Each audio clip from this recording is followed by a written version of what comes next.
आज ये बहुत ही सारे संसार के लिए अत्यंत महत्वपूर्ण दिन है।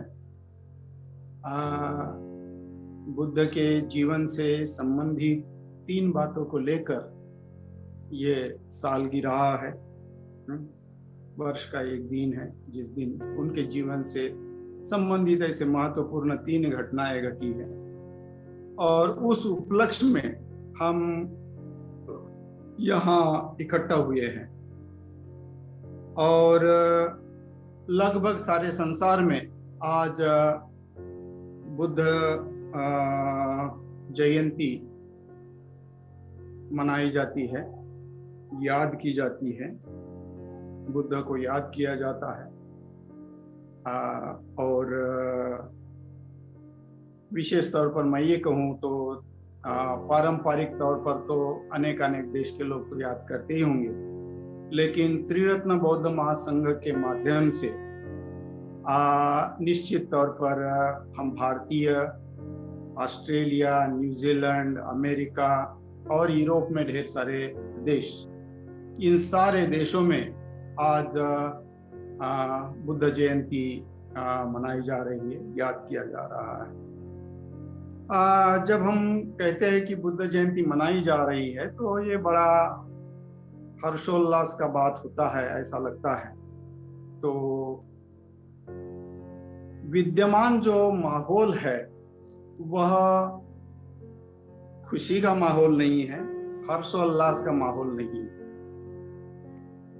सारे संसार में कोरोना विषाणु के महामारी से जो हाहाकार हुआ है, जो एक परिस्थिति तैयार हो गई है, उस परिस्थिति ने सारे संसार को एक विचित्र अवस्था में और दुख के स्थिति में ढकेल दिया है। और ऐसे वक्त भी हम सारे संसार में आज बौद्ध लोग तो मनाते ही है, लेकिन जो बौद्ध न हो वो भी बुद्ध को इस दिन याद करने की कोशिश करते हैं, किसी न किसी मात्रा में या किसी न किसी तरह से। हम बुद्ध को नहीं मना रहे हैं, बुद्ध जयंती नहीं मना रहे हैं, लेकिन बुद्ध को निश्चित तौर पर आज याद कर रहे हैं, उनके शिक्षा को याद कर रहे हैं कि आज के इस परिस्थिति में बुद्ध की शिक्षा किस तरह से हमें उपयोगी है। तो ये महामारी का समय चल रहा है, और बुद्ध काल में भी महामारी आई थी, और वह महामारी थी वैशाली में। और उस वैशाली के महामारी में जैसा आज की परिस्थिति है, आज हम जैसे यूट्यूब पर या न्यूज पर देखते हैं कि नदी में शव बह रहे हैं, और किनारे से लगने के बाद जो जंगली जानवर या पक्षी या तरह तरह के लोग, मतलब उसकी विटंबना हो रही है या नोच रहे हैं। तो इस तरह से उस वक्त भी वैशाली में माहौल फैला हुआ था, लोग त्राही त्राही हो गए थे, हाहाकार मचा हुआ था। और अमनुष्य द्वारा, मतलब ऐसे ही मनुष्य के अलावा जो भी स्वापद है या जो भी प्राणी है, हिंसक प्राणी है, उनसे काफी परेशानी हो रही थी।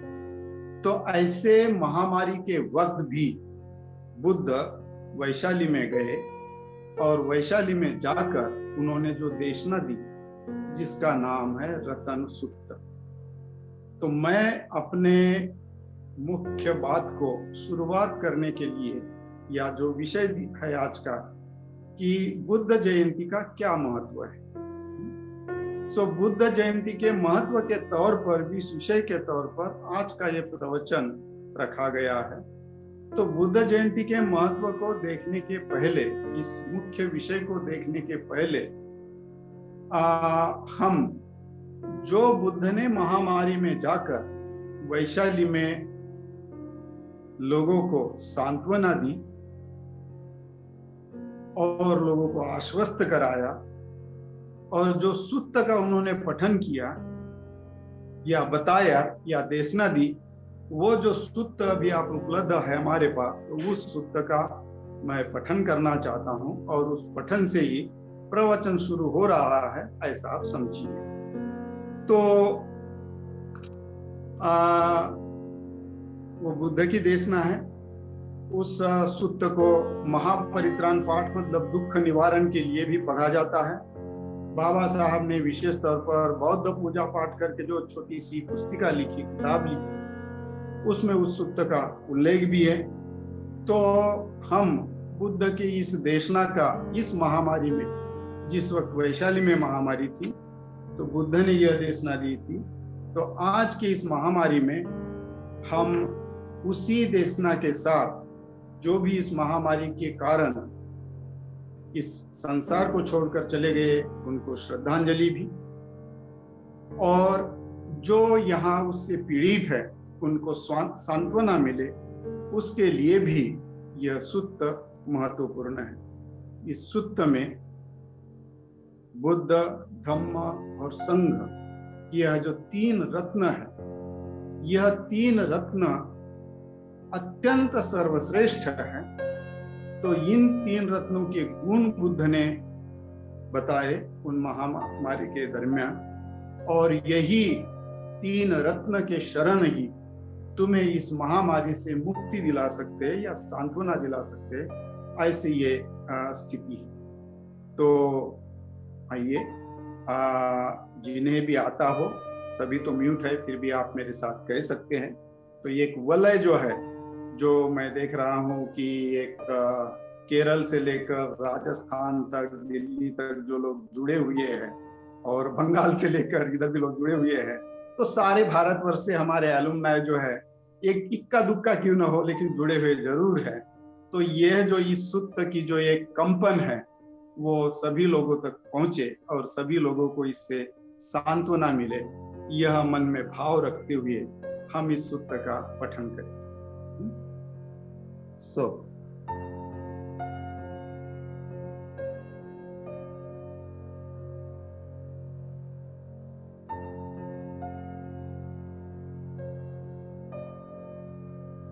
यानी भूतानि समागतानि भूमानि वायानि व अंतरिक्षे सब्बेव भूता सुमना भवन्तु अथोपि सकच्च सुनन्तु भासितं तस्मा हि भूता निशामेत सब्बे मेतं करोथ मानुषीयापजाय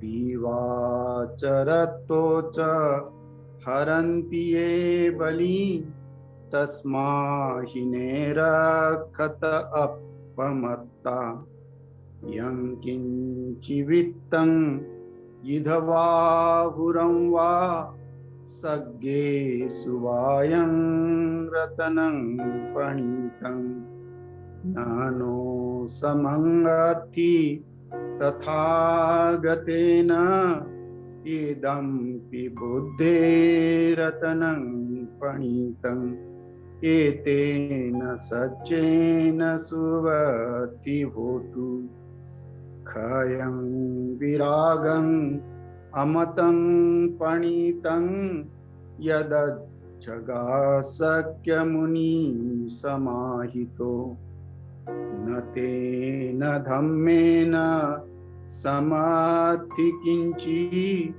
इदम्पि धम्मे रत्नं पणितं एतेन सच्चेन सुवति होतु यं बुद्धसेठो परिवन्नयि शुचि समाधिमानन्तरिकं यमाहु समाधिना तेन समो न वियति इदम्पि धम्मे रत्नं पणितं एतेन सच्चेन सुवति होतु। ये पुग्गलाट्ठ सतं पसत्था चत्तारि एतानि युगानि होति। ते दक्षिणेया सुगतस्य सावका एते सुदिन्नानि महाफलानि। इदं पि संघे रत्नं पणितं एतेन सच्चेन सुवति होतु। ये सुपयुक्ता मनसा दृढेन निक्कामिनो गौतमशासनं हि। ते पतिपत्ता अमतं विगह्य लब्धा मुदानि बुद्धिभूयमाना। इदं पि संघे रत्नं पणितं एतेन सच्चेन सुवति होतु। यथिन्दखिलो पठवीसितोऽस्या चतुर्विवाते हि असम्पकम्पियो। तथूपमं सत्पुरुषं वदामि यो अर्य सच्चानि अवेच्च पश्यति।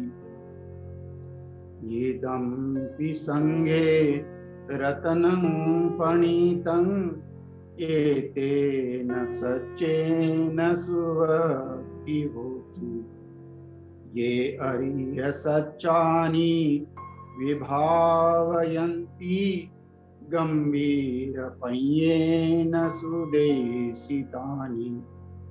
किंचापि ते होन्ति भूसपमत्ता न ते भवं अट्ठमं आदियन्ति। इदं पि संघे रत्नं पणितं एतेन सच्चेन सुवति होतु। साहवस्स दर्शन संपदाय तय सुधम्मा जहिता भवन्ति। सक्काय दिट्ठि विचिकित्सितं च शीलबतं वापि यदधि किञ्चित्। चतुःपाये हि च विपमुक्तो छाभिठानानि अभवक्मातु। इदं पि संघे रत्नं पणितं एतेन सच्चेन सुवति होतु। किंचापि शोकं मं करोति पापकं कायेन वाचा उदचेतसा वा। अभवसोतस्य पटिच्छादाय अभवतादिष्टपदस्य उत्ता। इदं पि संघे रत्नं पणितं एतेन सच्चेन सुवति होतु। वनपगुम्बे यथा फुस्सितज्ञे गिम्मानमासे पठमस्मि किम्मे। तथोपमं धम्मवरं अदेशै निब्बानगामी परमं चिताय। इदं पि बुद्धे रत्नं पणितं एतेन सच्चेन सुवति होतु।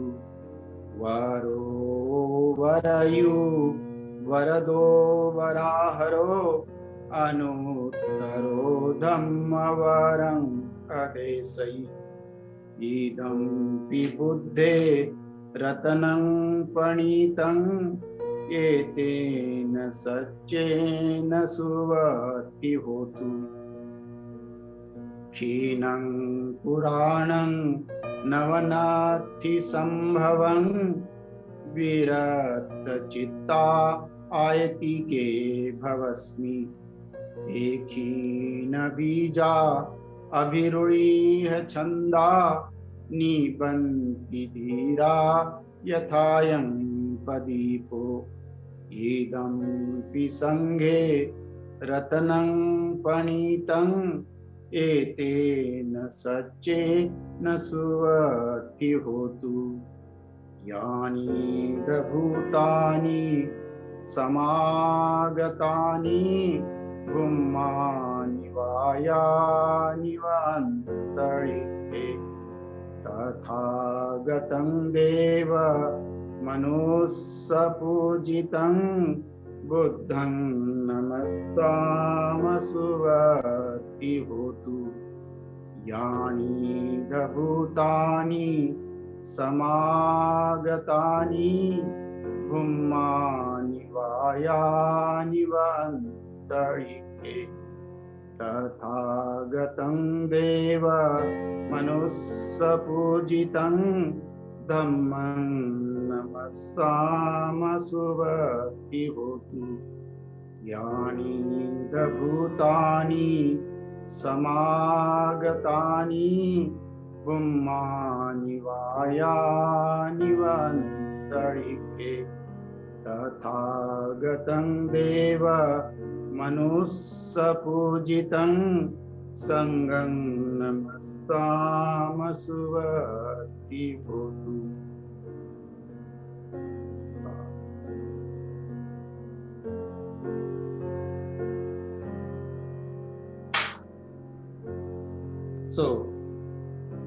यह बुद्ध की महामारी के लिए देशना है कि बुद्ध, धम्म और संघ, यह जो तीन रत्न है, यह तीन रत्न सर्वश्रेष्ठ है। और इस गाथा में जिसके लिए आज हम इकट्ठा हुए हैं बुद्ध जयंती के तौर पर, सो बुद्ध से बढ़कर संसार में कोई भी बड़ी बात नहीं। तो बुद्ध जयंती का महत्व जानते वक्त हम दो तौर पर देखना चाहेंगे उसको कि बुद्ध कौन है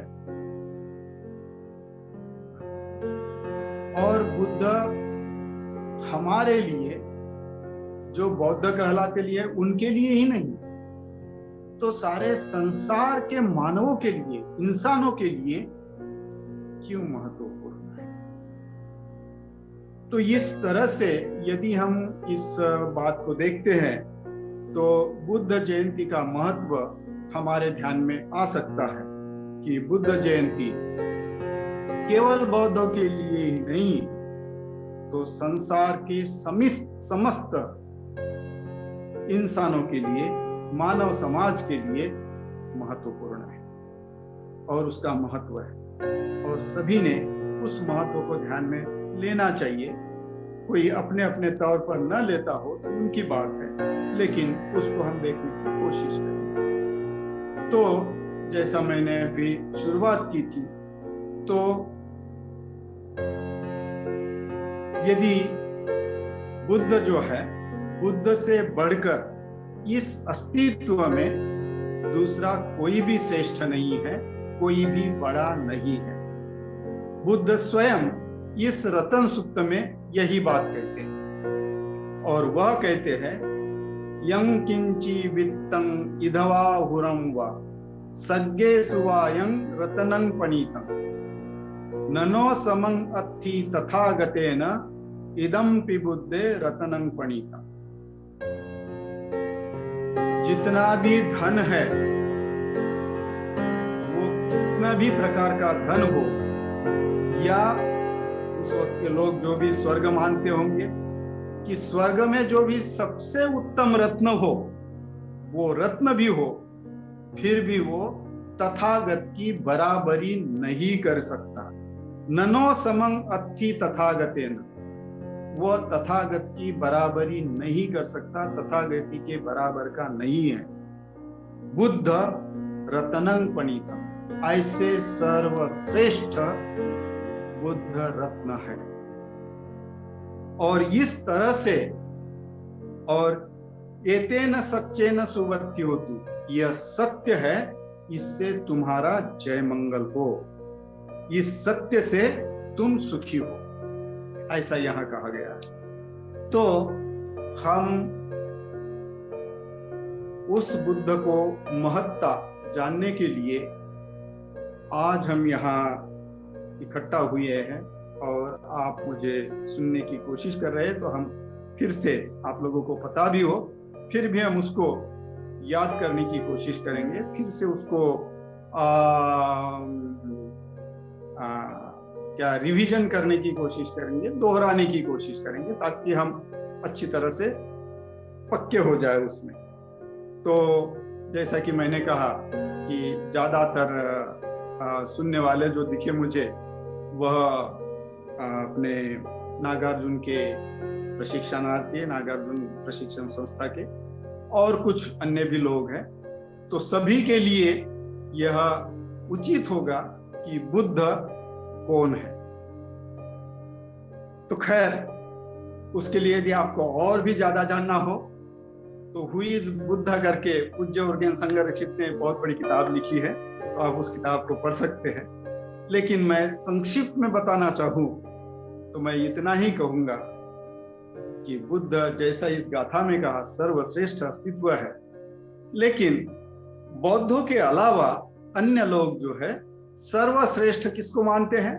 ईश्वर को मानते हैं। सर्वश्रेष्ठ परमात्मा हो, खुदा हो, गॉड हो, जो कुछ भी है, उनके तुलना के अनुसार उनको मानते हैं। और बुद्ध चूंकि वो एक इंसान थे, उनको उतना बड़ा नहीं मानते हैं।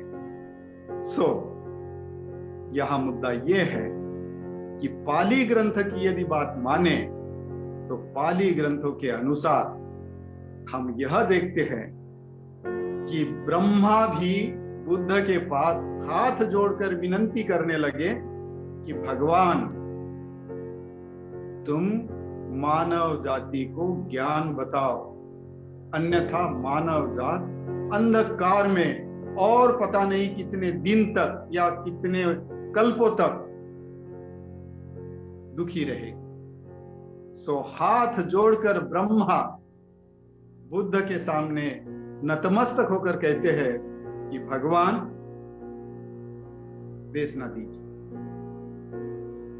दूसरे कई ऐसे उदाहरण हैं जो पाली ग्रंथों में, और एक बहुत सुस्पष्ट उदाहरण है कि जब बुद्ध जेतवन में थे तो पूरे जेतवन को प्रकाशित करते हुए रात्रि के अंतिम प्रहर में देवता आती है और बुद्ध को प्रदक्षिणा करते हुए हाथ जोड़कर कहते हैं कि भगवान, यह बताइए कि उत्तम मंगल कौन से काम होते हैं, उत्तम कार्य कौन से है, श्रेष्ठ कार्य कौन से है, वह बताने की कोशिश की।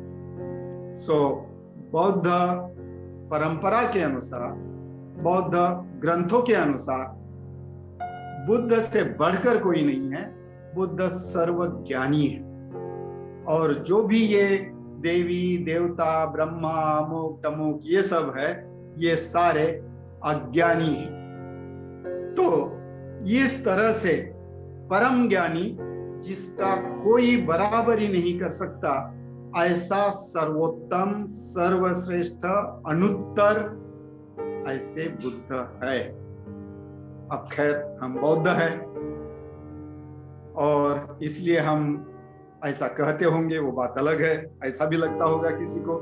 लेकिन कोई पढ़कर देखे और बुद्ध को जान कर देखे तो फिर हम आगे बढ़ते हैं। तो यह बुद्ध की अपनी स्थिति है। लेकिन आज के वैज्ञानिक युग में और आज के प्रचारित युग में जो भी बुद्ध को पढ़ते हैं, वो बुद्ध को क्या समझते हैं? एक तो फिलोसोफर, क्योंकि उसके ऊपर कितने लोगों ने पीएचडी की है, तो वो बुद्ध उनके दृष्टि से एक फिलोसोफर हो गए। बुद्ध एक तरह से सोक्रेटिस के बराबरी के हो गए, क्योंकि उन्होंने कुछ ज्ञान बताया। बुद्ध कोई शांति का संदेश देने वाले शांति दूत हो गए, तो बुद्ध कोई एक बुद्धिवादी व्यक्ति हो गए। तो इस तरह से बुद्ध को कई तरह से लोग समझने की कोशिश करते हैं, लेकिन वो सब के सब इस तरह से समझकर बुद्ध को मर्यादित करने वाली बात होती है। और ईसाई धर्म के अनुसार समझा जाए, बुद्ध चूंकि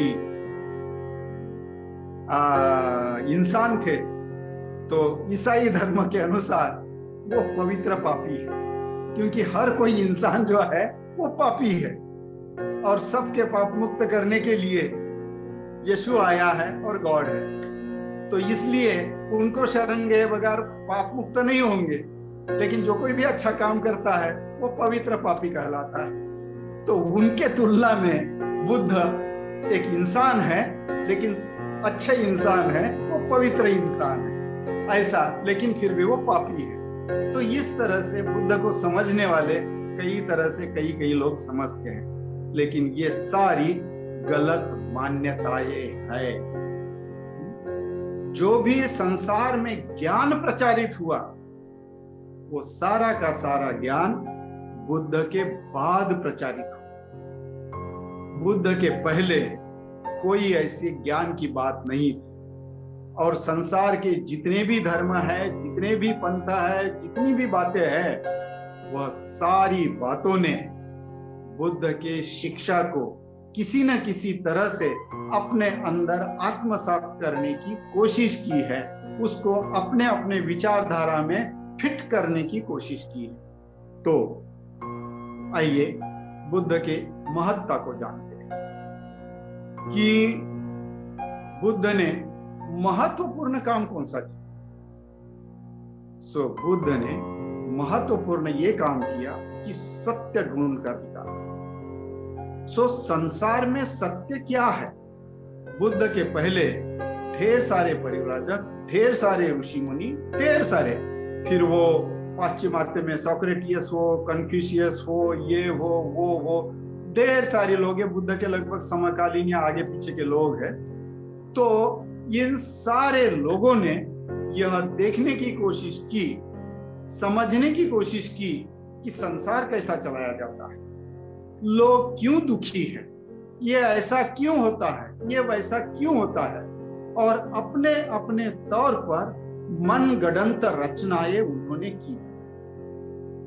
और उन्हीं रचनाओं के तहत सब कुछ मानने लगे कि इस सृष्टि को निर्माण करने वाला कोई तो भी एक ईश्वर है, कोई तो भी एक शक्ति है, जिन्होंने इस सृष्टि को निर्माण किया, जिन्होंने इंसानों को निर्माण किया, जिन्होंने दुख को निर्माण किया, जिन्होंने सुख को निर्माण किया। जो कुछ भी निर्माण है या जो कुछ भी संसार में है, वह सब कुछ ईश्वर निर्मित है। कोई तो भी शक्ति इसको संचालित करती है, कोई तो भी है जो इसको चलाता है।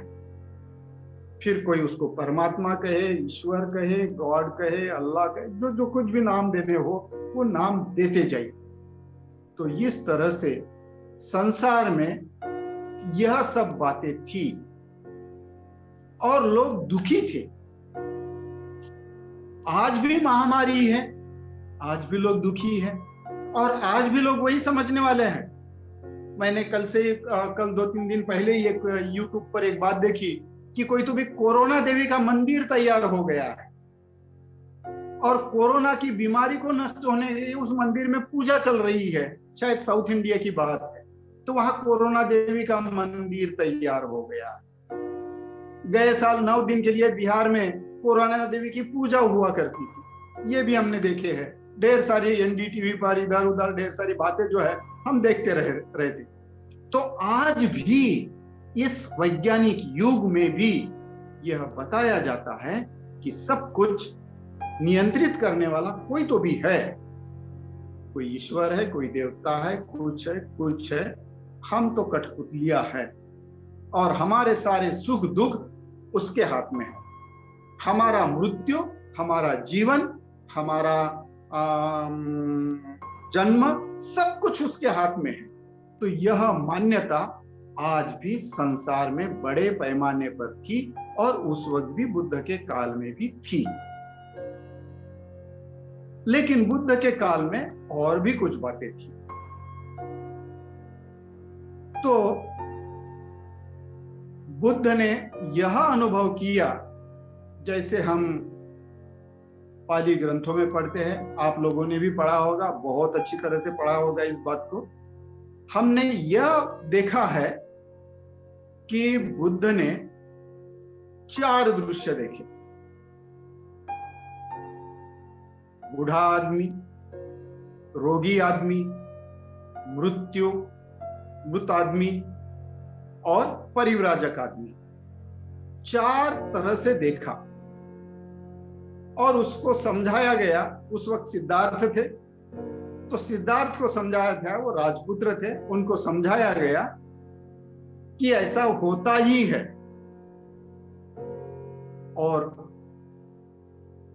कोई भी मृत्यु की जो बात है वो बड़ी डरावनी है। हर सजीव जो है वो जीना चाहता है। हर सजीव, इंसान ही नहीं, जो भी हलचल करने वाला सजीव है, वो सारा सजीव मरना नहीं चाहता, जीना चाहता है। मृत्यु से उसको डर लगता है। और आज भी लोग कोरोना से नहीं डर रहे हैं, कोरोना के वजह से मृत्यु हो रहा है, इसलिए लोग डरे हुए हैं। सारे संसार में जो है भय का जो माहौल बना हुआ है, वो भय का माहौल जो है वो मृत्यु के डर का माहौल है कि हम सब कोरोना हो गया तो हमारा मृत्यु निश्चित है। और इस मानसिकता से लोग भयग्रस्त है, डरे हुए हैं और इस डर के माहौल में दुखी है। तो लोग डर के वजह से दुख के माहौल में आज जी रहे। तो यही जो दुख है, मरने का जो दुख है, वह बुद्ध को भी समझाया गया, सिद्धार्थ को समझाया गया कि कोई ना कोई 100 साल का बूढ़ा क्यों ना हो, लेकिन किसी न किसी एक दिन उसको मरना ही है। मरना ही है मतलब इस संसार को छोड़कर जाना ही है, अपने प्रियजनों को छोड़कर जाना ही है। जो भी चीज उसके प्रिय है वो उस प्रिय को छोड़कर जाना ही है। तो ये दुखदायक बात है। तो यह दुख की जो बात है, इस दुख के बात को फिर जब उन्होंने देखा तो परिव्राजक को देखा। सो पारंपरिक ग्रंथ ये कहते हैं कि 4 दृश्यों को देखकर सिद्धार्थ राजपुत्र जो है वो दुखी था और परिव्राजक के रूप में उसको लगा कि यह सत्य के खोज में निकला है, मैं भी क्यों ना सत्य के खोज में निकलूं और इसका लिए उपाय ढूंढूं, इसलिए वो परिव्राजक बन गए। यह पारंपरिक बताता है। फिर धर्मानंद कोसंबी जैसे कुछ विद्वान बौद्ध पंडित या बाबा साहब ने भी उस बात को दोहराया है, कुछ ये समझते हैं कि रोहिणी नदी के जल के बंटवारे को लेकर जो कोलिया और शाक्यों में संघर्ष हुआ, उस संघर्ष को लेकर सिद्धार्थ ने गृह त्याग किया। यस, तो संघर्ष भी जो है बाबा साहब ने बड़े सुंदर तरीके से इस बुद्ध एंड इस धम्म में इस बात को लिखा है। मैं थोड़ा सा उसका अंश आपके सामने प्रस्तुत करना चाहता हूं। बाबा साहब क्या लिखते हैं कि संघर्ष यह एक बड़ी समस्या है। यह विरोध न केवल जातियों, क्योंकि संघर्ष कैसे होता है, विरोध से होता है। कोलियों को पानी चाहिए, शाक्यों ने विरोध किया, शाक्यों को पानी चाहिए, कोलियों ने विरोध किया। तो विरोध के कारण संघर्ष होता है। सो संघर्ष, यह विरोध न केवल जातियों और राजाओं में ही विद्यमान है, यह विरोध, यह संघर्ष विद्यमान है क्षत्रियों में, ब्राह्मणों में, गृहस्थों में, माता और पुत्र में, पुत्र और मां में, पिता और पुत्र में, बहन और भाई में, तथा साथी और साथी में। सो बाबा साहब ने यह संघर्ष बताया। और संघर्ष का परिणाम क्या है? संघर्ष का परिणाम दुख है। संघर्ष का परिणाम जो हम झगड़ा समझते हैं, तू मैं समझते हैं, तो कोई भी झगड़ा करेगा, कोई भी तू मैं करेगा, कोई भी वाद विवाद करेगा, हारेगा, जीतेगा, युद्ध होगा, हिंसा होगी, तो दुख ही पैदा होगा। सो बाबा साहब ने जो बात लिखी, धर्मानंद कोसंबी जैसे विद्वान पंडित हो या बाबा साहब, उन्होंने संघर्ष को बताया। सो संघर्ष के कारण दुख। सो मुख्य मुद्दा है कि आज के महामारी डर के कारण हम दुखी क्यों न हो, या संघर्ष के कारण हर दिन भले ही डर न हो, भले ही महामारी निकल जाए, लेकिन हमारे जीवन में हर समय संघर्ष बना रहता है। जो चीज मुझे चाहिए वो नहीं मिलती है तो मेरे अंदर संघर्ष पैदा होता है। जो चीज मैं नहीं चाहता वो मेरे ऊपर आन पड़ती है जबरदस्ती से, तो मेरे अंदर संघर्ष पैदा होता है, नफरत पैदा होती है, द्वेष पैदा होता है। तो इंसान का जो जीवन है वह जीवन ये दुख है, और ये दुख जो है यह सार्वत्रिक समस्या है। और इसी समस्या को बाबा साहब ने बुद्ध और उनके धम्म में आगे चलकर बहुत सुंदर तरीके से लिखा कि राजा हो या रंक, विद्वान हो या मूर्ख, सभी लोभ मोह द्वेष से ग्रसित है। और लोभ मोह द्वेष इंसान में दुख पैदा करता है, जिसका एक नाम है तृष्णा। यह इंसान में दुख पैदा करता है, और यह दुख से सभी पीड़ित है। तो इस दुख के कारण, जैसा कि मैं जीना चाहता हूं लेकिन मृत्यु मेरे सामने है तो मैं दुखी हूं, वह अंतिम बात है मृत्यु की। लेकिन मृत्यु के अलावा भी हम हर दिन में ही दुख अनुभव करते हैं। हर कोई जो भी समझदार व्यक्ति मुझे सुन रहा है वह जान सकता है कि हर दिन वो कितना दुखी है। हर क्षण, हर दिन जीवन जीते वक्त वह क्या अनुभव करता है। तो इस दुख से छुटकारा पाने के लिए बुद्ध ने गृह त्याग किया, ढूंढ कर निकालने के लिए कि इंसान जो दुखी है, इस दुख का कोई उपाय है क्या? इस दुख का कोई मतलब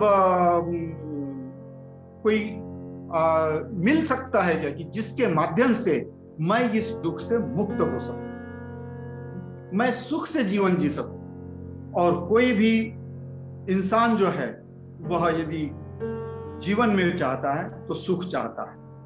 हर कोई इंसान जैसा भी उसको समझ आता है, या समझ आने के पहले भी हमारे परिवार, अभिभावक, हमारे परिवारजन हमें ये बताते हैं तुम ऐसा करो तुम सुखी हो, तुम्हारा जीवन सुखी होगा, इसलिए तुम ऐसा करो, ये करने से तुम सुखी होगे, इसलिए वो हमारे पीछे लगते हैं। और हम भी संस्कारित होते होते हम भी समझते हैं कि ये करने से सुख मिलेगा, और बहुत लंबी लिस्ट हो जाती है कि मैं ये करूंगा तो सुखी हो जाऊंगा, मैं वो करूंगा तो सुखी हो जाऊंगा, मैं वो करूंगा तो सुखी हो जाऊंगा। उसमें किसी में भी सुख नहीं मिलता। वो मेरे जैसे बुजुर्ग लोगों को अच्छी तरह से और भली भांति जान सकते हैं, अपने जीवन के प्रति यदि चिंतन करते हैं तो, कि जीवन जिए 70 साल में, 75 साल में, 80 साल में, जो भी जीवन जिए, जो भी चाहते थे वो मिल भी गया, फिर भी क्या वो सुखी हुए। तो यह जो जीवन की अपूर्णता है, वह अपूर्णता, वह जो दुख है, यह हर इंसान का है। संसार में, इस विश्व में जहां कोई भी होगा, जो कोई भी प्राणी होगा, वो दुखी है। दुखी है भूख प्यास से। भूख लगती है, खाने को नहीं मिलेगा तो दुख होगा। प्यास लगती है, पानी नहीं मिलेगा तो दुखी होगा।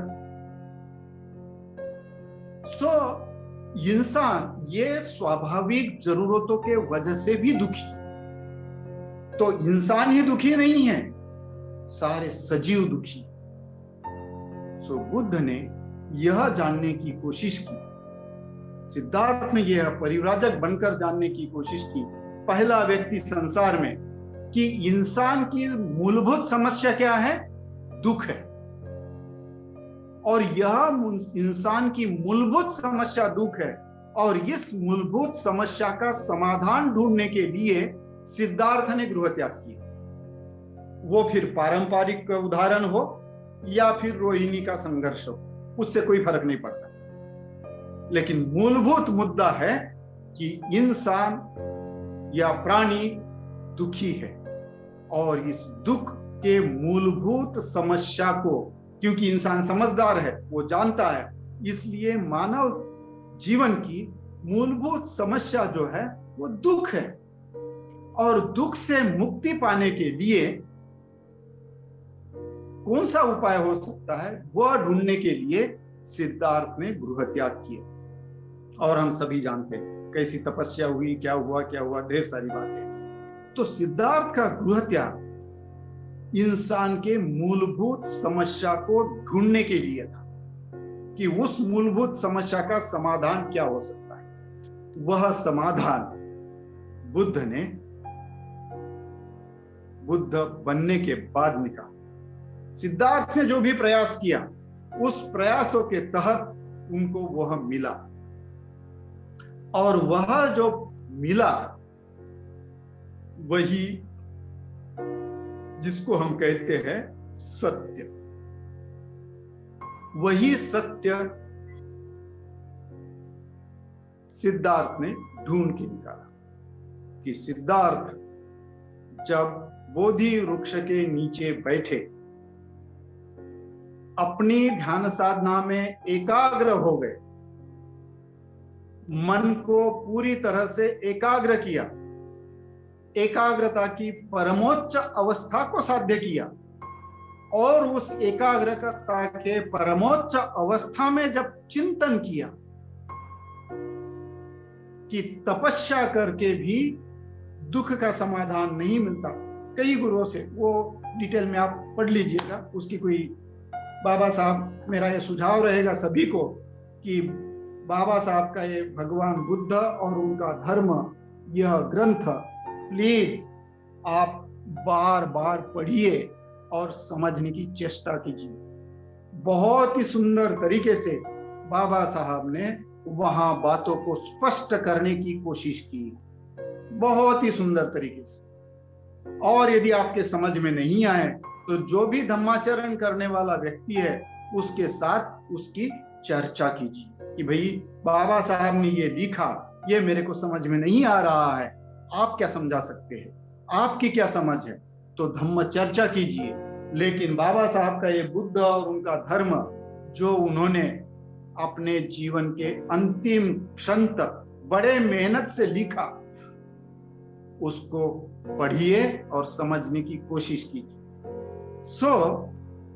सिद्धार्थ जो है इस ग्रंथ में भी है, सिद्धार्थ जो है अपने परमोच्च एकाग्र मन के अवस्था में जब दुख पर चिंतन करते हैं तो उनके समझ में यह आता है,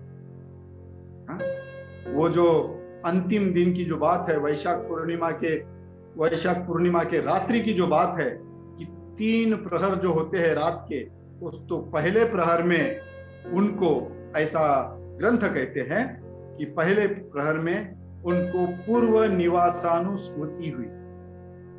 पूर्व निवासानुस्मृति मतलब इसके पहले मेरे कितने जन्म हुए,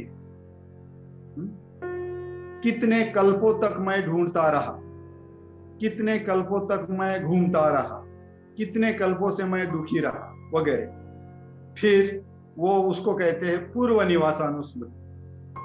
दूसरे प्रहर में ऐसा कहा गया है ग्रंथों के अनुसार कि बुद्ध को दिव्य चक्षु प्राप्त हुई, और उस दिव्य चक्षु से बुद्ध ने सभी समस्त प्राणियों को देखा, और किस तरह से प्राणी अपने कर्मों के अनुसार जीते हैं और कर्मों के अनुसार परिणाम भोगते हैं, सो कर्म और विपाक, इसको उन्होंने इस दिव्य चक्षु से अनुभव किया।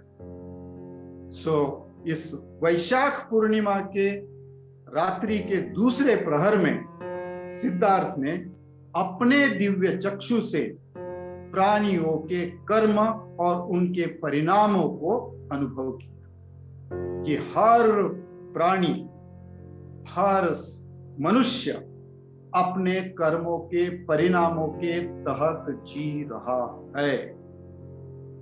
वह अपने कर्मों का स्वामी है। यह बुद्ध ने अपने दिव्य चक्षु से देखा। और अंतिम तीसरी बात है कि यह ऐसा क्यों होता है, क्या कारण है, इसका निर्माता कौन है। जब उन्होंने इसके ऊपर चिंतन किया, तब उनके ध्यान में आया, सिद्धार्थ के ध्यान में आया कि ऐसी कोई बात नहीं है। जो कुछ भी है वह प्रतीत्य समुत्पन्न है, जिसको प्रतीत्य समुत्पाद सिद्धांत कहते हैं कि सब कुछ जो है वह प्रतीत्य समुत्पन्न है।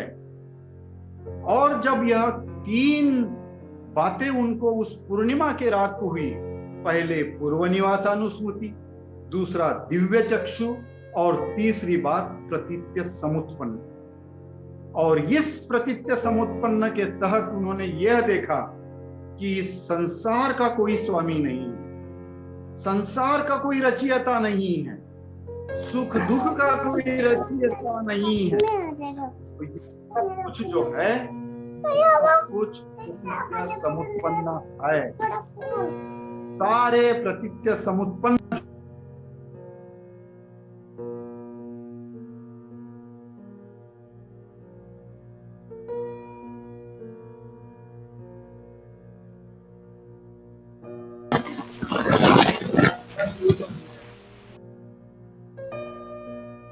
मैं अनम्यूट तो नहीं हो गया? नहीं, ठीक है। हाँ, और प्रतीत्य समुत्पन्न का मतलब यह है कि कई कारण इकट्ठ, जिसको कार्य कारण भाव भी कहते हैं, कार्य कारण परंपरा भी कहते हैं, कार्य कारण सिद्धांत भी कहते हैं। तो यह प्रतीत्य समुत्पन्न जो है, कई कारण इकट्ठा आते हैं और वह कई बातें इकट्ठा आने के बाद, उनके प्रमाणबद्ध होने के बाद उसका उत्पाद होता है। कुछ कार्य होता है और वह कार्य दूसरे के लिए कारण बनता है। उदाहरण के तौर पर मैं ये कहूं कि पानी है, बर्तन है और आग है।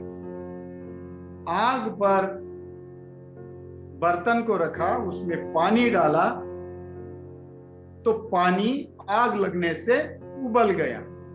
उबला हुआ पानी ही फिर कुछ चीज पकाने के लिए या मुझे चाय कॉफी बनाने के लिए कारण बनता है, या चावल पकाने के लिए वो कारण बनता है। उबला हुआ पानी, ठंडे पानी में तो आप चावल नहीं पका पाओगे। तो यह जो है, इसको कहते हैं, ये बहुत ही सिंपल उदाहरण दिया, लेकिन यह जो कहते हैं दूसरा उदाहरण है कि बीज है, मिट्टी है, वातावरण है, पानी है, हवामान है, खाद है। इन सब के बाद प्रॉपरली यदि उसका संतुलन हुआ तो उस बीज का अंकुर होगा, वो पौधा बनेगा, वही पौधा वृक्ष का कारण बनेगा। तो पौधा जो है वो वृक्ष का कारण है। तो इस तरह से बुद्ध ने कहा कि सब कुछ संसार में प्रतीत्य समुत्पन्न है। तो इस तरह से जब बुद्ध ने, सिद्धार्थ ने जब ये तीन बातों को देखा, पूर्व निवासानुस्मृति, दिव्य चक्षु से कर्म और उसके परिणाम, और तीसरी बात जो है सब कुछ प्रतीत्य समुत्पन्न है, ऐसा ही तीन बातों के बाद उनको लगा जो चाहता वो मिल गया। इंसान का दुख का कारण मैंने ढूंढ लिया। दुख का समाधान कैसे करना चाहिए वह मैंने ढूंढ लिया। तो हर इंसान दुख है। बुद्ध ने बताया दुख है, दुख पर यही है, बुद्ध धर्म यही बताता है कि दुख है, दुख का सामना करो। और सामना करने के लिए बुद्ध ने बताया ये प्रतीत्य समुत्पाद है। सो प्रतीत्य समुत्पाद को हम समझते हैं तो हम दुख का सामना करते हैं। और यदि हम प्रतीत्य समुत्पाद को नहीं समझते हैं तो हम दुख से डरते हैं, दुख से भागते हैं। वो फिर ईश्वर के तरफ भागते हैं, वो फिर नसीब के तरफ भागते हैं, वो फिर किसी के तरफ भागते हैं और किसी न किसी तरह शरण लेते हैं। तो इंसान अपने दुखों से मुक्ति पाने के लिए वो शरण स्थान ढूंढता है। और शरण स्थान जब ढूंढता है तो वह शरण जाता है उसके समझ के अनुसार, जो भी उसको उचित लगे उसकी शरण जाता है। सो बुद्ध ने कहा कि यह अत्यंत गहन है, यह समझना गहन है। ऐसा कहते हैं कि जब बुद्ध ने इस प्रतीत्य समुत्पाद सिद्धांत पर चिंतन किया, जहां बुद्ध गया में अभी रत्नघर है, उस रत्नघर में बैठकर जब चिंतन किया, उस वक्त रत्नघर नहीं था, वो तो एक सुंदर सा पेड़ था, वहां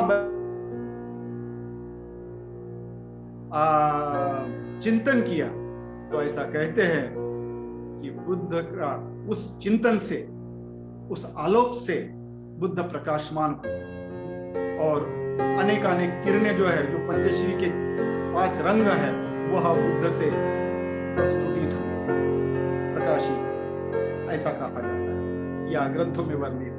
खैर बात अलग। तो प्रतीत्य कहने का मतलब है ये इतना गहन सिद्धांत है, समझने के लिए बहुत सामान्य है। ये आने से ये होता है, वो होने से वो होता है, लेकिन भावनात्मक तौर पर संपूर्ण अस्तित्व से उसको समझना कठिन, और नहीं समझते हैं इसलिए हम दुखी, इसलिए हम डरे हुए, इसलिए हम दुख से भागते हैं, दुख का सामना नहीं करते। जब सामना करोगे तो डर भाग जाएगा, जब सामना नहीं करोगे तो डरे हुए स्थिति में आप कहीं भी जाओगे। बुद्ध धर्म ये कहता है, बुद्ध की शिक्षा ये कहती है, आप जितना चाहे उतना भाग लो, लेकिन आप छुप नहीं सकते। छुपना आपके लिए मुश्किल है। आप यहां शरण लो, वहां शरण लो, वहां शरण लो, लेकिन दुख आपका पीछा वहां भी करेगा, मृत्यु आपका पीछा वहां भी करेगा, बुढ़ापा आपका पीछा वहीं भी करेगा, सब जगह वही करेगा। क्योंकि बुढ़ापे से डर क्यों लगता है? क्योंकि मैं नहीं समझता मैं क्यों बूढ़ा हो रहा हूं। बूढ़ा हो रहा हूं, बूढ़ा नहीं होऊंगा, खाना बंद कर दूंगा तो मर जाऊंगा। मरने का डर है तो खाना खाता हूं, खाना खाता हूं तो बूढ़ा होता हूं, बूढ़ा होने के बाद भी मरना ही है, एक ना एक दिन तो मरना ही है, तो मरना है तो डर है। तो इसका मतलब है कि मैं कुछ भी करूं, मृत्यु से मुझे छुटकारा नहीं है, मतलब मेरे डर से मुझे छुटकारा नहीं है, मुझे दुख से छुटकारा नहीं है, तो मुझे उस मृत्यु से सामना करना है।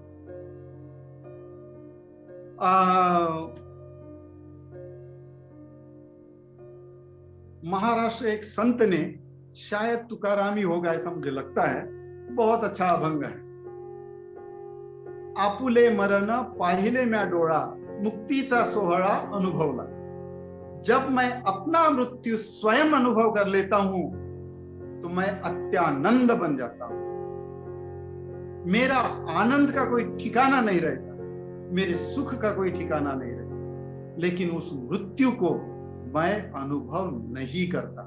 मैं ये समझता हूं मैं हूं, मैं था, मैं रहूंगा और मैं हमेशा रहूंगा। इस मैं को पकड़ने के वजह से मैं दुखी हूं और यह मैं का मृत्यु मैं अनुभव नहीं कर सकता, इसलिए मैं डरता हूं। और यह मैं जो है, मैं नाम की मेरे अंदर कोई चीज नहीं है, जिसको बुद्ध ने कहा ये अनात्म सिद्धांत है। खैर हमारा वो विषय नहीं है आज, और उतने दूर तक हमें नहीं जाने की जरूरत है। सो बुद्ध ने कहा ये प्रतीत्य समुत्पन्न है, सब कुछ मिलकर बना हुआ है। और कैसे मिलकर बना हुआ है? यदि आपने कबीर का दोहा सुना होगा, झीनी झीनी चादर 5 तत्वों से बनी है, तो हम जो बने हैं 5 तत्वों से, वो 5 तत्वों के कैरेक्टरिस्टिक ही अलग है। घन पदार्थ है, द्रव पदार्थ है, उष्णता है, वायु है, स्पेस है। ये 5 पदार्थ है, 5 एलिमेंट है, और हर एक का कैरेक्टरिस्टिक्स अलग है। जब ये 5 पदार्थ किसी न किसी तरह से संतुलित तौर पर है, तो मेरा शरीर बना हुआ है। इन तत्वों में कहीं ना कहीं बिगाड़ हो जाता है, तो मेरा शरीर नष्ट होना ही है। मेरा टेम्परेचर 105 डिग्री चला जाए तो मैं जीवित नहीं रह पाऊंगा। 102 डिग्री में ही मैं घबरा जाता हूं, तो उतनी उष्णता नहीं चाहिए मेरे को। यह जो संतुलन की बात है, इसी को बुद्ध धर्म में अनात्म कहा गया है, कि सब कुछ मिलकर बना है, अपने आप में स्वतंत्र नहीं है। संसार की कोई भी चीज स्वतंत्र नहीं है, सब कुछ मिलकर बना है। इसलिए अनात्म है, इसलिए वो अनित्य है, इसलिए दुख है। अनात्म है इसलिए अनित्य है, और अनित्य है इसलिए दुख है। और कोई भी चीज मैं छोड़ना नहीं चाहता, लेकिन अनित्य है तो मेरे से तो छूटने ही वाली है। कितना भी खाना आज मेरे घर में बना हो, लेकिन वो कल सुबह तक नहीं रहेगा। मैं कहूं कि ये इसकी बहुत अच्छी टेस्ट है, ये ऐसा का वैसा ही रहे, और मैं अभी भी खाता हूं, शाम को भी खाऊंगा, कल सुबह ही खाऊंगा, नहीं, वो शाम तक उसकी टेस्ट बदल जाएगी और कल तो खाने लायक ही नहीं रहेगी। क्योंकि वो जो कुछ भी बना है वो सब घटकों से मिलकर बना है, जिसके कैरेक्टरिस्टिक्स, जिसके वैशिष्ट्य, जिसके गुण पूरी तरह से अलग अलग, और अलग अलग होने की वजह से वो एक दूसरे से टकराव में है। जितने समय तक वो बने रहेंगे, लेकिन वो टकराव जारी रहता है, तो वो विघटन होना ही है, वह बदलना ही है। तो यह जो अनित्यता की सिद्धांत है, यह अनित्यता का सिद्धांत, उसका मूल है बुद्ध के इस प्रतीत्य समुत्पन्न, और प्रतीत्य समुत्पन्न से अनित्य है। और जब चीजें अनित्य है, तब मैं दुखी होता हूं। यह बुद्ध ने समझाने की कोशिश की। सिद्धार्थ बुद्ध हुए, सिद्धार्थ को इस पूर्णिमा के दिन यह ज्ञान प्राप्त हो। इसलिए आज की पूर्णिमा सारे संसार के लिए, सारे मानवों के लिए अत्यंत महत्वपूर्ण है। ज्ञानी बनो, बुद्ध के इस सिद्धांत को समझने की कोशिश करो कि संसार में कोई भी स्वयंभू नहीं है, ईश्वर नाम की कोई चीज नहीं है, संसार को चलाने वाला कोई नहीं है। जो कुछ है वह प्रतीत्य समुत्पन्न है। सब अनेकानेक चीजें इकट्ठा आकर वह चल रहा है। वो कब से शुरू हुआ, कब तक चलेगा? जब तक है तब तक चलेगा। इसका कोई ना अंत है, इसका कोई ना आदि था। प्रतीत्य समुत्पन्न है, चीजें इकट्ठा आई है, चीजें उत्पाद हुआ है, वो विघटित होगा, क्योंकि सभी चीजों से मिलकर बना है। तो यह जो बुद्ध का जो ज्ञान है, जो अलौकिक ज्ञान, इस वैशाख पूर्णिमा के रात को जो बुद्ध ने प्राप्त किया और कहा कि समस्त मानव जाति इसको समझे।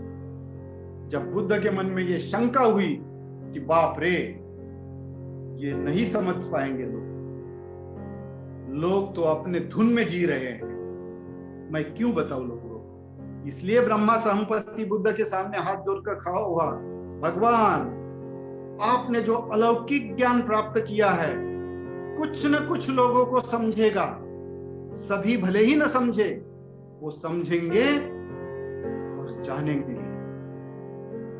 प्लीज आप बताइए। इसलिए बुद्ध बोध गया से 200 किलोमीटर चलकर सारनाथ जाकर 5 लोगों को बताने की कोशिश की और वहीं से शुरुआत हुई। तो समझने वाले हैं।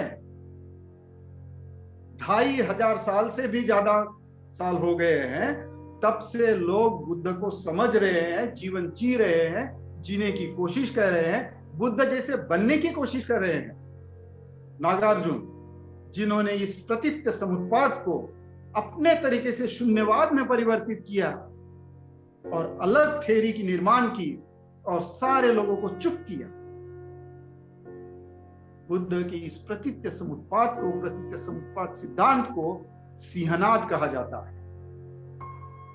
सारे संसार के पंडित इसके सामने गड़बड़। भारतीय तत्वज्ञान नागार्जुन के बाद इस सिद्धांत के तहत मायावाद निकाला, अद्वैतवाद निकाला, क्या क्या निकाला। आज का जो हिंदू धर्म है वो करप्ट बुद्धिज्म है। करप्ट इन द सेंस है क्योंकि उसमें आत्मा और ईश्वर को घुसेड़ दिया है, अनात्म सिद्धांत में और अनित्य सिद्धांत में, और उसको मायावाद और अद्वैतवाद करके बेचने लगा है। तो आज का हिंदू धर्म, आज का हिंदू तत्वज्ञान वह बुद्ध धर्म का करप्ट है, ईश्वर और आत्मा को घुसेड़कर, उसकी मिलावट कर। तो इस बात को समझने की कोशिश कीजिएगा कि बुद्ध क्यों महान है। सिद्धार्थ ने जो कुछ भी किया वो इतना अलौकिक है, इतना महान है कि जिसका सारी मानव जात संपूर्ण जीवन भर उपकृत रहती, कृतज्ञता से हाथ जोड़ती। आप जाएंगे बोध गया में, अनेक लोग आपको हर दिन दंडवत डालते हुए, लाखों दंडवत डालते हुए बुद्ध के तरफ शरण जाते हैं कि हम कितना भी आपके सामने समर्पित हो जाए, फिर भी आपका इतना महान ज्ञान, उसकी उस कृतज्ञता से हम मुक्त नहीं हो सकते। इसलिए बुद्ध हमारे लिए सर्वोपरि है, सभी इंसानों के लिए, मानने वाले हो या न मानने वाले हो। आप प्रतीत्य समुत्पाद को माने या न माने, मानते हो तो कुछ ज्ञान की तरफ बढ़ रहे हो, और न मानते हो तो अज्ञानता की तरफ जा रहे हो। इसलिए कबीर कहते हैं, कबीर कहे जगन नाय, और बुद्ध कहते हैं बाल है। जो इसको नहीं समझता वो मूर्ख है। धम्मपद में बालवत को है इसके। और कबीर ने कहा जग अंधा है, इसीलिए क्योंकि इस बात को नहीं समझा। बाबा साहब ने कहा कि कबीर, संत कबीर ने ही बुद्ध के रहस्य को जाना है। तो यह जो बात है, यह बात बहुत ही सुंदर तरीके से बुद्ध ने हमारे सामने पेश की। सो बुद्ध की यह जो अलौकिकता है, ये अपने आप में महान है। इसलिए फिर से कबीर कहते हैं, कबीर का एक दोहा है कि मेरे जो गुरु हैं, उस गुरु के गुण जो है सारी बनराई को कागज बने और सारे समुंदर की शाही बने, फिर भी मैं उनके गुण नहीं लिख सकता। ये बुद्ध की महानता कि संपूर्ण सागर की शाही भी बन जाए, फिर भी बुद्ध के गुण समाप्त नहीं होंगे। इतने बुद्ध अलौकिक है, इतने बुद्ध महान है। इसलिए आज के दिनों को इस तरह से अपनी कृतज्ञता व्यक्त करने के लिए हमने बुद्ध को जरूर याद करना है, हमने बुद्ध के सामने नतमस्तक होना जरूर है, बुद्ध को पंचांग प्रणाम करना जरूरी है, बुद्ध के इस ज्ञान को समझना बहुत जरूरी है कि सब कुछ प्रतीत्य समुत्पन्न है। तो हमारे लिए, इस मानव के लिए जो ये ज्ञान निकाला, तो बुद्ध तो स्वयं मुक्त हुए, लेकिन बुद्ध ने दूसरी बात बताई कि हर कोई ये कर सकता है। इसलिए बाबा साहब ने बुद्ध और उनके धर्म में बहुत सटीक तौर पर हमें बताया है कि बुद्ध मार्गदाता थे, मोक्षदाता नहीं थे। सारे धर्म बुद्ध के सिवा सभी संसार की शिक्षाएं मोक्षदाता की बात कहती है। तुम मेरे को शरण आओ, मैं तुम्हें सुरक्षित बनाऊंगा, तुम मेरे को शरण आओ, मैं तुम्हें दुख से मुक्त करूंगा।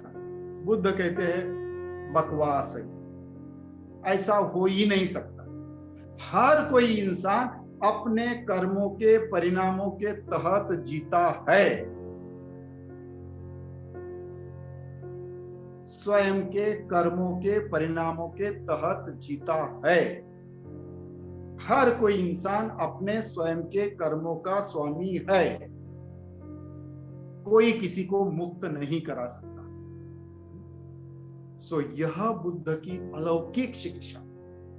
तो बेवकूफ बनाने वाले संसार में ढेर सारे मिलेंगे और बेवकूफ बनने वाले भी ढेर सारे मिलेंगे। बुद्ध के जैसा और बुद्ध के मार्ग पर हमें समर्पित करने वाला बुद्ध और बाबा साहब ऐसे बहुत कम ज्ञानी मिलेंगे कि हमें सही रास्ता दिखाए। और उन्होंने कहा कि बुद्ध मार्गदाता है। बुद्ध ने स्वयं कहा कि मैं मार्गदाता हूं, मैं बता सकता हूं कि इस रास्ते से कहां जाओगे और जाते वक्त तुम्हें कहां कहां कौन से निशान मिलेंगे, और तुम सही दिशा से जाओगे तो तुम निश्चित तौर पर पहुंचोगे। लेकिन चलना तुम्हें है, मैं तुम्हें अपने कंधे पर ढोकर वहां तक नहीं लेके जाऊंगा, चलना तुम्हें ही है, प्रयास तुम्हें ही करना है। और यही बुद्ध ने सारी शिक्षाएं इसी के लिए दी, इस दुख से मुक्ति पाने के लिए।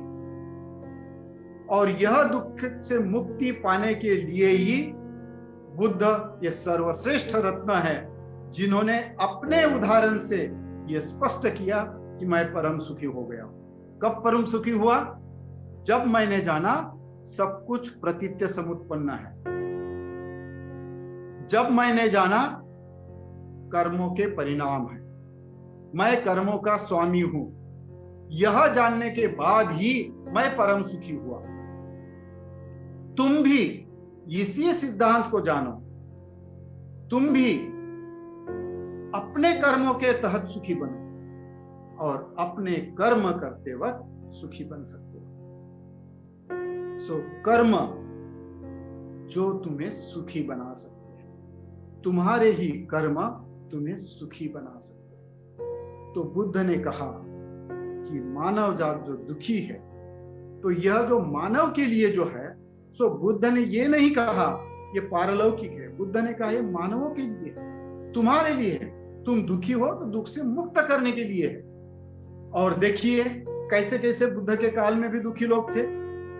बुद्ध के काल के दुखी हम, बुद्ध ने जो शिक्षा दी, बुद्ध के सामने जो आए दुखी हम देखते हैं। सो अपने गुरु की आज्ञा प्रमाण मानने के लिए 1000 उंगलियों की माला डालकर जाने वाला अंगुलीमाल अंत में अपने मम्मी की हत्या करके उसकी उंगली डालकर जाना चाहता। 999 उंगलियां हो गई थी, अंतिम उंगली उसको चाहिए थी ताकि उसकी विद्या सफल हो। गुरु ने उसको कहा था कि मुझे 1000 उंगलियों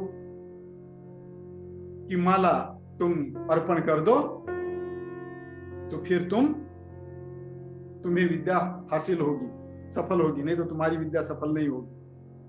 तो गुरु के इस वचन को प्रमाण मानकर वो अंगुलीमाल बना, बुद्ध से पाला पड़ा। तो उसकी मम्मी भी बच गई और वो भी अनाथ हो गया। पटाचारा, जिसके माँ बाप मर गए, बच्चे मर गए, पति मर गया, पागल हो, मानसिक संतुलन खो गई। किसा गौतम, जो अपने बेटे को मरते हुए नहीं देखना चाहते, लेकिन मर गए, सर्पदंश होकर मर गए। कितना दुख। वैदेही रानी, जिसके पति को उसके पुत्र ने तड़पा तड़पा कर मारा, भूखा रखते हुए। कितना दुख। ऐसे दुखी लोगों को बुद्ध ने यही शिक्षा दी। जो मैं बता रहा हूं, जो ग्रंथ में है, जिसके तहत मैं जीने की कोशिश कर रहा हूं, यही है, यही शिक्षा है जो बुद्ध ने स्वयं जिया और दूसरों को भी कहा कि तुम भी इसके तहत सुखी हो सकते हो। और सारे बुद्ध के वक्त के लोग, जो ये मैंने 2-4 नाम गिनाए, कई लोग हैं, राजा भी है, रंक भी है, सभी तरह के, नर्तकी है, वेश्याएं है, सदाचरणी है, विद्वान ब्राह्मण है, नासमझ व्यक्ति है, कई तरह के समाज में जितने प्रकार के लोग हैं, सभी प्रकार के लोग, सभी प्रकार के स्त्री पुरुष, सन्यासी हो, नग्न साधु हो, ये सारे जटाधारी हो, सारे के सारे बुद्ध के चरण में आए। बुद्ध ने उनको यही बताया, 3 ही बातें, अनात्म, अनित्य और दुख। हम दुखी हैं, दुखी होने का कारण अनित्य है, अनित्य के मूल में अनात्मा है। अनात्मा को समझो, प्रतीत्य सम्मत पाठ को समझो। कोई ईश्वर नहीं है, कोई शरण स्थान नहीं है, तुम अपने कर्मों के स्वामी हो। अपने कर्मों से स्वयं को मुक्त करा।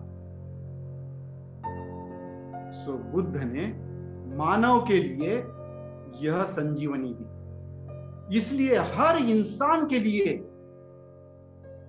जो भी इंसान जीवन में दुख से मुक्त होना चाहता है, उस दुख से मुक्ति पाने के लिए बुद्ध की शिक्षा संजीवनी है। जिसको दुख से मुक्ति पाने के लिए कोई दूसरे उपाय लगते हैं, वो दूसरे उपाय करते रहे। बुद्ध के सत्य वचन के अनुसार वो कभी भी उस दुख से मुक्त नहीं होगा, क्योंकि बुद्ध जो कहते हैं वो सत्य कहते हैं। बुद्ध ने संसार के सामने सत्य रखा, बाकी संसार के बुद्ध के सिवा बाकी के सारे लोगों ने भ्रम फैलाया, अज्ञान में रखा, और अज्ञानता में आज भी है। इसीलिए कोरोना देवी की पूजा हो रही है, इसलिए गोबर और गोमूत्र से कोरोना भाग रहा है। ये सब जो है, यह सब अज्ञानता की बातें। और केवल बुद्ध और बुद्ध कहते हैं आपके कर्मों से ही आप मुक्ति पा सकते हैं। आप अपने मन को बनाओ, इस सिद्धांत को समझो, तो मुक्ति पाओ। तो कर्म करना इंसान के हाथ में है। इसलिए बुद्ध कहते हैं मार्गदाता, तुम मार्गदाता हो, तुम उस मार्ग पर चलो। मैंने जो मार्ग बताया उस मार्ग पर चलो। तो इस तरह से हमने यह देखने की कोशिश की कि बुद्ध कितने अलौकिक है, बुद्ध ने क्या ज्ञान दिया हमारे सामने, और इस ज्ञान के तहत हम हर कोई इंसान अपने तौर पर यदि बुद्ध के शिक्षा का अनुकरण करता है तो वह अपने दुखों से मुक्ति पा सकता है। सो बुद्ध ने जो बताया, यह अलौकिक ज्ञान आज के रात को उनको प्राप्त हो, और इस अलौकिक ज्ञान के तहत उन्होंने संपूर्ण आयुष्य भर 45 साल तक लोगों को ट्रेन किया। वह ट्रेनिंग आज तक सारे गुरुओं से चलते हुए हम तक पहुंची। और बाबा साहब ने ऐसा सुंदर धर्म, ऐसा अलौकिक बुद्ध के सामने हमें प्रस्तुत किया और हम उसके शरण में गए। तो निश्चित तौर पर यह बाबा साहब क्या भी हम कृतज्ञ हैं, जिन्होंने बुद्ध से हमारा परिचय करा दिया। और बुद्ध ही हमारे लिए सब कुछ है, वही हमारे लिए अंतिम शरण स्थान है। इसलिए बुद्ध धम्म संघ जो महामारी हुई, महामारी में बुद्ध ने क्या बताया? बुद्ध धम्म संघ ये सर्वोत्तम रत्न है, इससे बढ़कर कोई रत्न नहीं है। इसकी शरण जाओ, महामारी से मुक्ति हो जाएगी, तुम्हारे दुख से मुक्ति हो जाएगी। सो कितनी भी महामारी आए, हमने बुद्ध धम्म संघ इनको शरण जाने की जरूरत है। जो बुद्ध ने, बाबा साहब ने 22 प्रतिज्ञा के तरफ कहा कि इसके पश्चात मैं हमेशा ही बुद्ध धम्म का आचरण करूंगा। सो 22 प्रतिज्ञा बाबा साहब ने दी। उस प्रतिज्ञा के तहत यदि हम धम्म का आचरण करते हैं तो निश्चित तौर पर हमारी मुक्ति, हमें कोरोना से डरने की जरूरत नहीं। निश्चित तौर पर यह एक अलग बात है और बड़ा अजीब वातावरण हो गया है, लेकिन इस वातावरण में भी हम आप स्वयं भी सुरक्षित रह सकते हैं, दूसरों को भी सुरक्षित रह सकते हैं, बशर्ते कि हम बुद्ध के इस करुणा भरे शब्दों को, क्योंकि बुद्ध ने करुणा से ही सभी धम्म प्रचार और प्रसार किया, इस करुणा भरे शब्दों को हम ध्यान दें। इस करुणा के तहत उन्होंने जो धम्म देशना दी उसका हम पालन करें और हम भी अपने जीवन में उसके तहत जिए। तो आज की ये बुद्ध जयंती सभी मानवों के लिए अत्यंत महत्वपूर्ण है,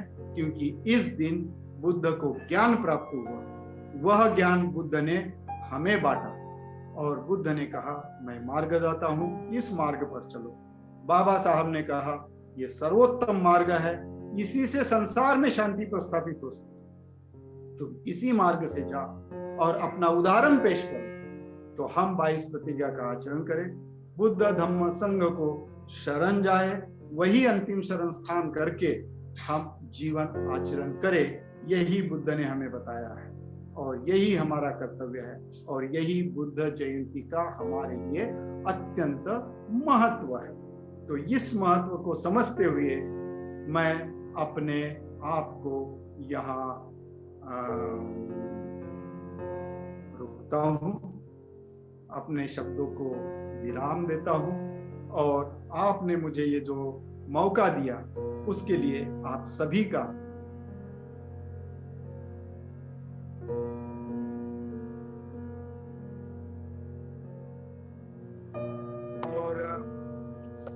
जो भी मुझे सुनने वाले हैं उन सभी ने, जो भी मुझे एकाग्रता से सुना होगा, जो भी इस बुद्ध के शब्दों को जिन्होंने सुना होगा, जो मैंने बताने की कोशिश की, जो मेरे गुरु के माध्यम से मैंने कुछ सुना उनके माध्यम से, तो सभी अपने बुद्ध से लेकर अभी तक चले आ हुए सभी गुरुओं के प्रति उनका पुण्यानुमोदन करते हुए, उनके प्रति कृतज्ञता व्यक्त करते हुए, मैं आप सभी का आभार व्यक्त करते हुए मैं रुकता हूँ। जय भीम, नमो बुद्धाय। Thank you.